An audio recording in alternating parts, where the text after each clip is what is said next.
სისხლიანი მიწები წიგნის პრეზენტაცია ბათუმის შოთა რუსთაველის სახელობის სახელმწიფო უნივერსიტეტში წიგნი თანამედროვე პოლიტიკურ, სოციალურ და ეკონომიკურ საკითხებს ეხება.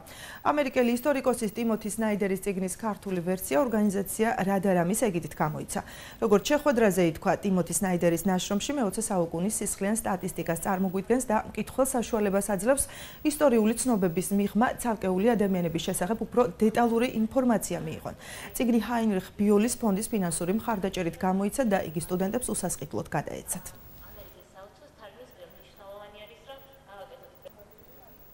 ეს არის ისტორიული წიგნი. ტიმოთი სნაიდერი არის ჩვენი თანამედროვე ისტორიკოსი, რომელიც ამჟამად არის იელის უნივერსიტეტის პროფესორი. ეს წიგნი გამოიცა 2010 წელს და საკმაოდ დიდი გამოხმაურება ჰპოვა. ჩვენი ორგანიზაცია გამოსცემს თანამედროვე არამხატვრულ წიგნებს და ჩვენ გადავწყვიტეთ ეს წიგნი გამოგვეცა, ვინაიდან ის საკმაოდ საინტერესო იქნებოდა ქართველებისთვის, ისევე როგორც ის არის მსოფლიო მნიშვნელობის.